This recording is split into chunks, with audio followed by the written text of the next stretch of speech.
One of the problems experienced by hydro growers with NFT systems, nutrient film technique, is water temperature. In NFT systems, commonly used in hydro systems, you have a very thin film of water running down a channel, and on a really hot day that water temperature can rise from one end of the channel to the other by several degrees, and you've got hot water trying to feed your plants with that. In fact, it's well known that lettuce do not like hot roots. In fact, 22 degrees C is the temperature that is most suitable for lettuce, and that's very difficult to maintain with NFT systems, nutrient film technique systems, because of the increase in temperature. But with DWC systems, deep water culture, we've got a much larger mass of water, and as we know, water is very stable in temperature. Actually, it's hard to make it move up or down. So the bigger the mass of water you've got, the less temperature swing you have, and also another thing, you have less pH swing. You can have much better control over your pH of your system by using deep water culture systems.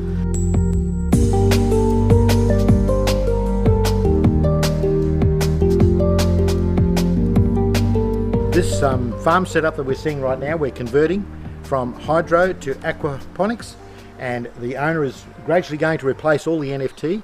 Obviously it's a big capital cost to pull it all out and throw it away straight away, so gradually we're going to replace it bit by bit. As profit comes in, we'll replace it with DWC, or deep water culture system, because of the advantages that has in both temperature and pH, and the advantages are significant, which means more money on the bottom line for you, the farmer.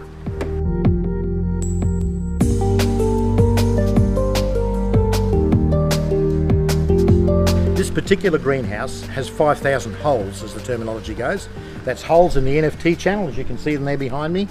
The number of holes we have is 5,000. Theoretically, that means we can have 5,000 plants growing at any given time.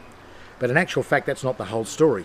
Because with lettuce, for example, which we use as a benchmark crop to talk about, lettuce takes 4 weeks to grow from the time you bring the seedlings into the NFT to when you harvest.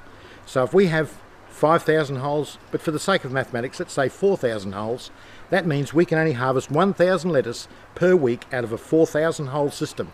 We're rotating our crops correctly so that every week we take off 1,000 lettuce.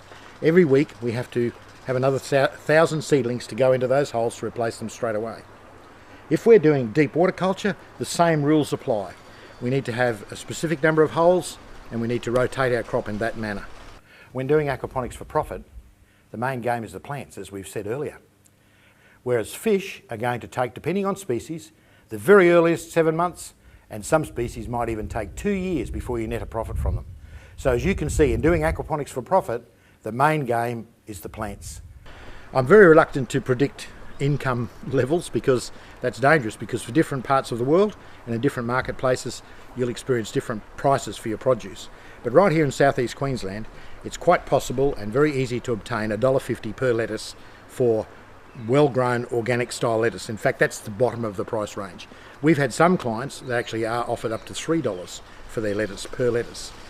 What we've got to remember is we're producing in these systems premium quality product. We're not just growing them in some old back paddock somewhere and selling them in the Brisbane markets for the lowest possible price. We're selling them as premium product to a premium market. So we can expect, if we're going to harvest out of this one greenhouse alone, quite conservatively, we will harvest 1,000 lettuce a week, week in, week out. That's with one operator working by himself, $1,500 per week gross income. That's from your lettuce alone. Physical labour on a daily basis would just simply be coming to work, checking that all the pipes are running, the pump's running, everything's going fine, and then harvesting your lettuce. Now, whether you do that on 1 day per week or whether you do some lettuce every day per week will depend on your own particular market strategy. But over the week you have to harvest 1,000 lettuce, and over the week you have to plant out 1,000 seedlings. We have got some growers already who are reporting to us that that represents about 2 hours work per day, once they're well organised. Obviously initially you'll have to put a lot of effort into it, but once they're organised, it's about 2 to 2.5 hours work per day. Now that's not a bad way to make a living.